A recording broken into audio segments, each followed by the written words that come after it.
Title: Burt and the Cursed Harvest. Chapter 1. An Ordinary Day. In the grim, dark world of Grimmdar, life was never easy.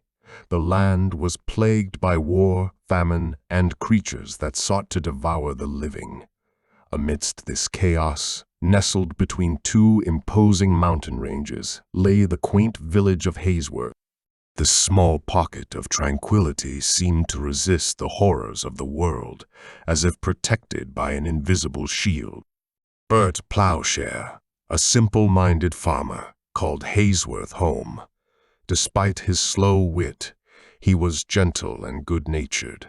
He owned a small plot of land on the outskirts of the village, where he grew corn, wheat, and the occasional pumpkin. Each day, he woke up before the sun, donned his worn overalls and straw hat, and set about tending to his fields. The village was bordered by lush forests, crisscrossed by babbling brooks, and punctuated by the occasional meadow bursting with wildflowers. It was hard to imagine that beyond this idyllic haven, Grimmdar was a realm of darkness and despair.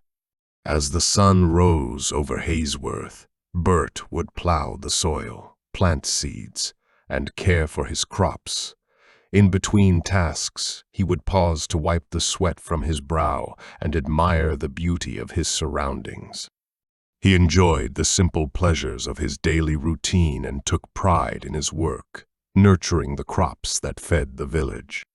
The villagers knew Burt well and appreciated his amiable personality, even if they occasionally chuckled at his slow-wittedness. The village blacksmith, a burly man named Thorn, would often greet him with a hearty morning. Burt would reply with a cheerful morning, Master Smith, before resuming his work. In the evenings, Burt would return to his small, cozy cottage, where he would cook simple meals and play the flute to pass the time. He would sometimes venture into the village to chat with his neighbors or listen to stories from passing travelers. Despite the darkness that loomed beyond Haysworth's borders, Burt remained blissfully unaware, content with his humble existence. In this world, magic was feared and reviled. The Inquisition, an organization dedicated to eradicating all things supernatural, would often descend upon unsuspecting towns and villages, seeking out and destroying anyone or anything they deemed a threat. Burt, as simple and unassuming as he was, had never encountered anything magical in his life. Little did he know that his ordinary days were about to change, and he would soon be plunged into a world of magic and mystery he could never have imagined. Chapter 2. The Discovery. One fateful morning, Burt's life changed forever. While plowing his field, his plow struck something hard in the soil. He frowned, wondering if it was a rock or perhaps a buried tree root. Curious, Burt knelt down and started digging with his hands. The soil was cool and damp, clinging to his fingers as he dug deeper. To his surprise, he unearthed an oversized human skull with intricately carved runes. The skull was unlike anything he had ever seen, with its eerie, hollow eye sockets and strangely mesmerizing patterns etched across its surface. Burt stared in awe, unsure of what to make of his discovery. As he examined the skull, a voice echoed in his mind. "Greetings, mortal. I am Dread Necrosmith Mortiphane, the inextinguishable bane of monarchs, overlord of shadows, bringer of eternal silence." The skull's eye sockets glowed with a sinister light, casting eerie shadows across Burt's face. Burt scratched his head, struggling to remember the long, complicated name. He furrowed his brow, repeating the name silently to himself before finally blurting out, Hello, Mr. Dread. Morty something. I'm just gonna call you Skully, if that's all right with you." Skully's voice seethed with frustration. "How dare you? Mortal, you shall address me by my full title, For I am dread necrosmith Mortiphane, the inextinguishable bane of monarchs, overlord of shadows, bringer of eternal silence. Now bow down and worship me as your new master." Burt, trying his best to appease Skully, attempted to bow before the skull while reciting the lengthy title. "Right then, Mr. Dread Necrosmith Mortiphane, the inexhaustible? Oh, I just can't get it right." Skully's patience wore thin as he barked at Burt. "You insufferable flesh bag, it's inextinguishable, not inexhaustible. Are all mortals as foolish as you?" Burt, sheepish and apologetic, tried to make amends. "I'm real sorry, Skully. I'm doing my best, but all them fancy words just get jumbled in my head." Skully sighed, realizing that he had no choice but to endure the indignity of being called by a nickname. "Very well," he replied reluctantly. "But know this, Burt Plowshare, I have chosen you to be my instrument in this world. You shall learn the ancient art of necromancy, and with my guidance, we shall rule over all of Grimmdar." Skully sighed, realizing that he had no choice but to endure the indignity of being called by a nickname. "Very well," he replied reluctantly. "But know this, Burt Plowshare, I have chosen you to be my instrument in this world. You shall learn the ancient art of necromancy, and with my guidance, we shall rule over all of Grimmdar." Burt scratched his head, considering Skully's words. "Well, I ain't never been one for ruling and such, but I reckon I can give this necromancy thing a try, so long as we don't hurt nobody, of course." Skully grumbled, but agreed, "As you wish. We shall begin your training immediately." Over the following weeks, Skully taught Burt the basics of necromancy. They practiced in the safety of Burt's humble farmhouse, always careful to keep their activities hidden from prying eyes. Burt's clumsy attempts at wielding dark magic often resulted in minor mishaps, much to Skully's annoyance. One day, Skully decided it was time for Burt to practice raising the dead on a small scale. He instructed Burt to find a deceased animal to use for the ritual. Burt, ever the animal lover, hesitated but eventually found a recently deceased chicken that had fallen prey to a fox. Burt brought the chicken to Skully and prepared for the ritual. With Skully's guidance, he performed the incantations and hand gestures, struggling to remember the complex words and movements. To their surprise, the chicken twitched and then sprang back to life, albeit as a shambling, undead version of its former self. "Great work, Burt," Skully praised, his tone betraying a hint of genuine surprise. "Now, let's see if you can control your new minion." Burt, feeling proud of his accomplishment, attempted to command the undead chicken to follow his orders.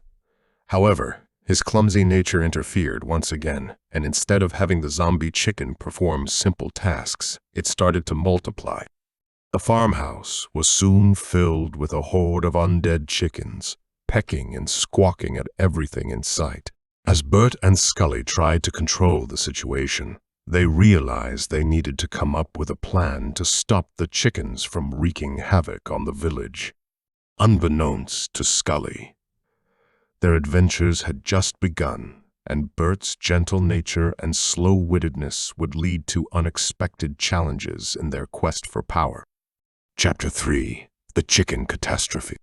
Burt and Skully stared at the growing mass of undead chickens in the farmhouse, realizing that they needed to act quickly to prevent the situation from escalating further. Skully, desperate to avoid attracting attention, barked out instructions to Burt.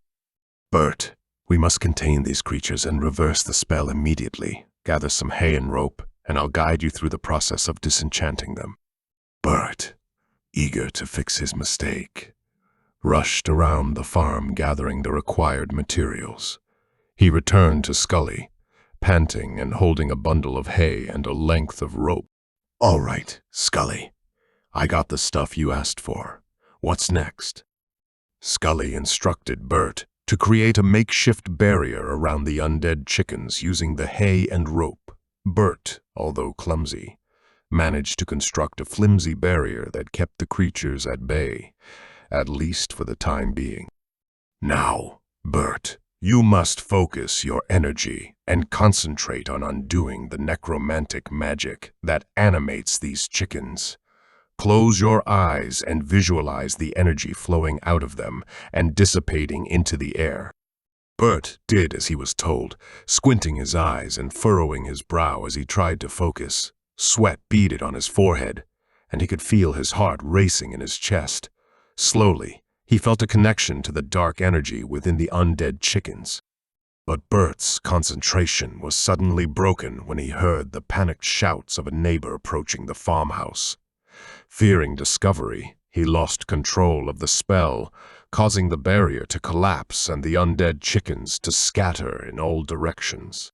Burt and Skully now had no choice but to chase after the chaotic flock of zombie chickens, doing their best to round them up and keep them away from the villagers.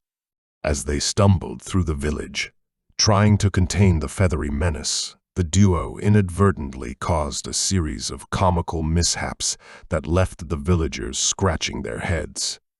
Little did Burt and Skully know that their adventures together were far from over, and that their unlikely partnership would continue to be tested by Burt's well-meaning nature and slow-wittedness, as well as the shadowy world of Grimmdar itself.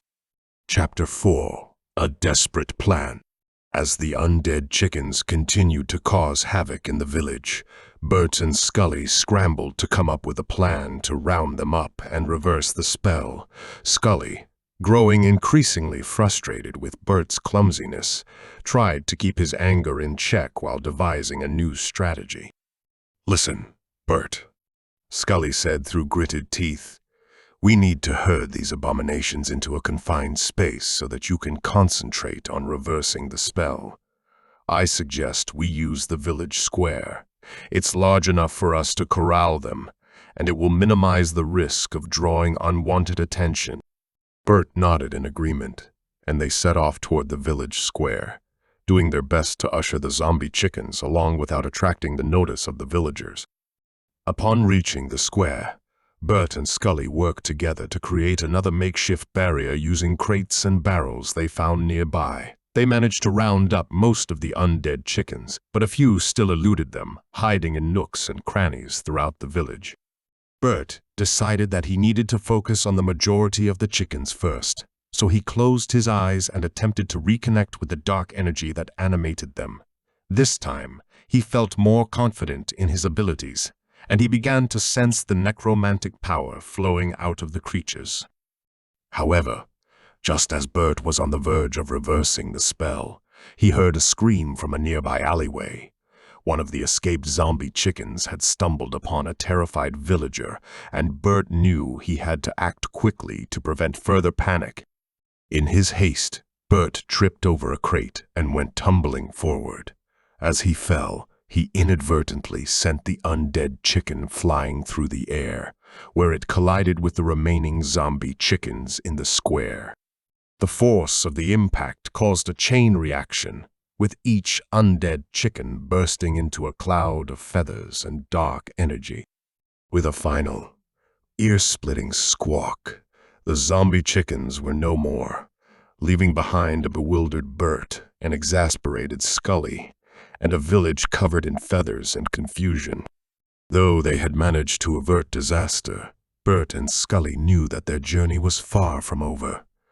Together, they would continue to navigate the perilous world of Grimmdar, their fates intertwined by a series of comical misadventures and the ever-present shadow of Skully's true intentions.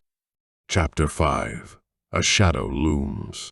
In the aftermath of the chicken debacle, Burt and Skully found themselves trying to lay low, fearing that their antics had attracted the attention of the dreaded Inquisition. They returned to the relative safety of Burt's farmhouse, where Skully devised a plan to continue Burt's necromancy training without causing further chaos. "From now on, Burt," Skully said sternly, "we will focus on perfecting your control over the dark arts before attempting any more grand gestures. We cannot afford to draw unwanted attention to ourselves." Burt, still shaken by the recent events, agreed wholeheartedly. "I reckon you're right, Skully. I promise I'll do my best to learn better, so's we don't have any more messes like the one with the chickens." Over the next few weeks, Burt practiced the fundamentals of necromancy, focusing on fine-tuning his control over the dark energy that coursed through his veins. Skully watched over him, offering guidance and occasionally berating him for his slow progress. Despite the challenges they faced, Burt's gentle and good-natured spirit seemed to have a subtle effect on Skully. The necromancer found himself oddly appreciative of Burt's company, even though he still viewed him as a mere servant. As Burt continued his training, a sense of unease grew around them. Skully became more and more secretive, often retreating to the shadows to engage in whispered conversations with unknown entities. Burt noticed Skully's odd behavior, but assumed that it was part of the necromancer's mysterious nature. As the days went by, Burt continued his training under Skully's watchful eye.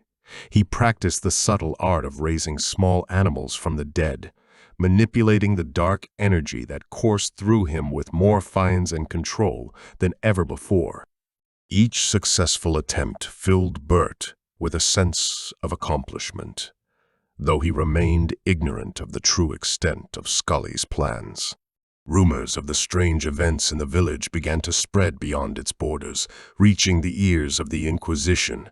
Alarmed by the tales of necromancy and unnatural happenings, the Inquisition dispatched a small group of investigators to delve deeper into the matter.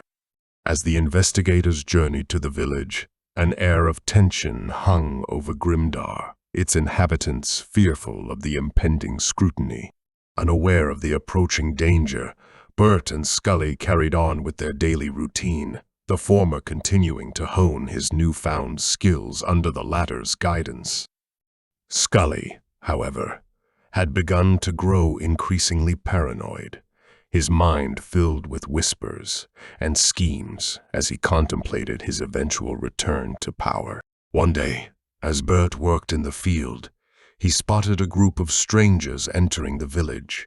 Their stern expressions and dark attire marked them as agents of the Inquisition. A cold sweat broke out on Burt's brow as he realized the gravity of the situation. "I've got to tell Skully," he muttered to himself, rushing back to the farmhouse. As he entered, he found Skully engaged in a heated conversation with a shadowy figure, the details of their exchange obscured by the darkness. Startled by Burt's arrival, the figure vanished, leaving Skully to face the frantic farmer. "Inquisitors, Skully," Burt gasped, his voice shaking with fear. "They're here, in the village. What are we gonna do?" Skully's eyes narrowed, his mind racing as he considered their options. "We must be cautious, Burt. They are a cunning and ruthless lot, and we cannot afford to be discovered. We must lay low and avoid drawing attention to ourselves." Over the next few days, Burt and Skully stayed out of sight, watching from the shadows as the Inquisitors questioned the villagers and searched for any signs of dark magic. As the investigation continued, the duo grew increasingly anxious, aware that one misstep could lead to their doom. During this tense period, Burt spent his time reflecting on his actions and the path he had taken since discovering Skully. He couldn't help but feel a sense of guilt and dread, wondering if he had unwittingly unleashed something sinister upon the world. As the Inquisitors drew closer to uncovering the truth, Burt and Skully prepared themselves for the inevitable confrontation. their fates inextricably linked by the dark magic they wielded and the ever-present threat of discovery by those who would seek to destroy them. Chapter 6. A Desperate Plan. As the Inquisitor's investigation intensified, Burt and Skully knew they couldn't hide forever. Desperate to avoid discovery, they hatched a plan to throw the Inquisitors off their trail. "We must create a diversion," Skully whispered to Burt late one night as they crouched in the shadows of the farmhouse. "Something that will draw the Inquisitors' attention away from us." Burt scratched his head, deep in thought. "What if we, make it seem like someone else in the village is dabbling in necromancy?" Skully considered the idea for a moment before nodding. "Yes, that could work. But we must be careful, Burt. If we push too hard, the Inquisitors will see through our ruse."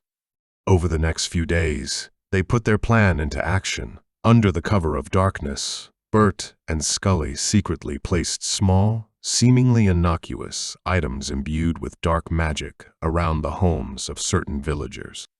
As the Inquisitors discovered these items, suspicion began to shift away from Burt and towards the unfortunate villagers. As the Inquisitors focused their investigation on these new suspects, Burt and Skully cautiously resumed their necromancy lessons, careful to keep their activities hidden from prying eyes. However, as the days wore on, Burt's conscience began to gnaw at him. The villagers, once friendly and welcoming, now regarded each other with fear and suspicion. Families were torn apart, and friendships dissolved in the wake of the Inquisitors' relentless pursuit of the truth. Unable to bear the guilt any longer, Burt approached Skully one evening, his voice trembling. "Skully, I can't do this anymore. We're tearing the village apart. There has to be another way." Skully regarded Burt with a mixture of annoyance and sympathy.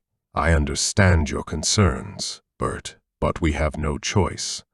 Our survival depends on maintaining this deception." As Burt wrestled with his conscience, the situation in the village continued to deteriorate. The Inquisitors, growing frustrated by their inability to locate the true source of the dark magic, began to employ increasingly brutal methods, subjecting the villagers to harsh interrogations and cruel punishments. As the village teetered on the brink of chaos, Burt knew that something had to be done. With a heavy heart, he resolved to confront the Inquisitors and reveal the truth, regardless of the consequences. He knew that this decision could cost him his life, but he could no longer stand by and watch as the village was torn apart by fear and mistrust. With a newfound determination, Burt set out to face the Inquisitors, unaware that Skully had his own plans for dealing with the agents of the Inquisition, plans that would forever alter the course of their lives and the fate of Grimmdar. Chapter 7. Confrontation and Sacrifice. Burt approached the Inquisitors, his heart pounding in his chest. As he stood before them, he mustered all the courage he could and spoke the truth. I am the one you seek," Burt confessed, his voice barely above a whisper. "I've been practicing necromancy under the guidance of a talking skull. It's hidden in my farmhouse." The Inquisitors exchanged incredulous glances before their leader, a stern, imposing figure, stepped forward. "You expect us to believe such a ridiculous tale?" he demanded, his voice dripping with disdain. "I know it sounds crazy, but it's the truth," Burt insisted, his eyes pleading with the Inquisitors. "Please, stop hurting the villagers. They've done nothing wrong. It's all my fault." The Inquisitor's gaze bore into Burt's soul, searching for any hint of deception. After a moment, he nodded. "Very well. Show us this talking skull." Meanwhile, Skully, aware of Burt's intentions, had concocted a plan of his own. As the Inquisitors marched towards the farmhouse, Skully mustered the last of his strength and created a diversion, leading the undead creatures away from the farmhouse. As Burt led the Inquisitors to the farmhouse, he was met with an unexpected sight. The undead creatures were gone. Burt secretly breathed a sigh of relief, thankful that Skully had managed to evade capture. The Inquisitors, unable to find any evidence of necromancy or a talking skull, left the village empty-handed, but not before warning Burt of the dire consequences he would face if they ever discovered the truth. With the Inquisitors gone, Burt returned to the farmhouse to find Skully hiding in a secret compartment under the floorboards. Though Skully was initially furious with Burt for nearly revealing their secret, he begrudgingly acknowledged that the farmer's actions had saved them both. As they continued their adventures together, Skully never let Burt forget the close call they'd had, while Burt remained ever vigilant, ensuring that their secret stayed hidden from the watchful eyes of the Inquisition. And so, the unlikely duo continued to navigate the treacherous world of Grimmdar, their fates intertwined by the dark magic they wielded and the ever-present threat of discovery by those who would seek to destroy them.